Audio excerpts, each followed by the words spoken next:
কর্তৃক আয়োজিত বাংলাদেশ জাতীয়তাবাদী দল ও অঙ্গ সহযোগী সংগঠনের আজকের এই পথসভা সম্মানিত সভাপতি অত্র ইউনিয়নের সভাপতি আমার ছোট ভাই বেলাল ব্যাপারী, আজকে সবার প্রধান অতিথি বাহুবলের মানুষের নেতা বাংলাদেশ জাতীয়তাবাদী দল বিএনপির জাতীয় নির্বাহী কমিটির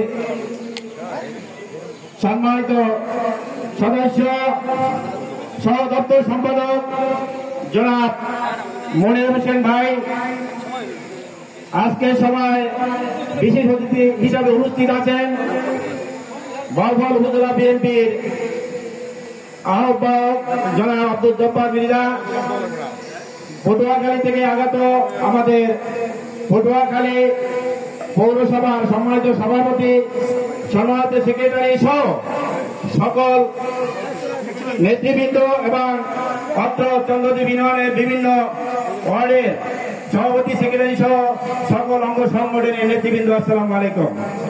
সম্মানিত উপস্থিতি, আমি দুই একটি কথা বলবো মাত্র। আমি আপনাদের এলাকায় পার্শ্ববর্তী আপনার এই এলাকারই একজন সন্তান ছিলাম। আজকে আপনারা আমাদের 9 নম্বর ওয়ার্ড ছিল, এই ওয়ার্ডের একটা ইউনিয়ন হয়ে গেছে। আর একটু আপনাদের ভালোবাসা চাওয়ার জন্য দাঁড়াইছি।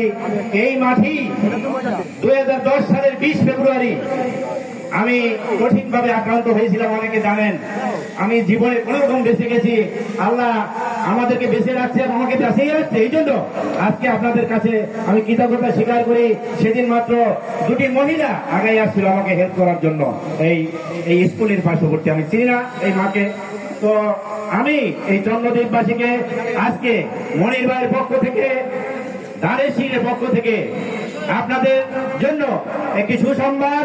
সেটা হলো একজন ভালো মানুষ, একজন পরিচ্ছন্ন রাজনীতিবিদ, যিনি তার রাজনৈতিক জীবনে, তার এই বর্ণাঢ্য রাজনৈতিক জীবনে কোন কালিমা নেই।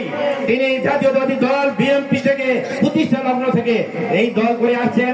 আপনারা সবাই দোয়া করবেন, তিনি যেন আপনাদের সকলের দোয়ায় ধানের শীষের মনোনয়ন পেয়ে আপনাদের সেবা করতে পারে, এই আশা, এই প্রত্যাশা ব্যক্ত করে সকলের সুস্বাস্থ্য কামনা করে সংক্ষিপ্ত বক্তব্য শেষ করছি।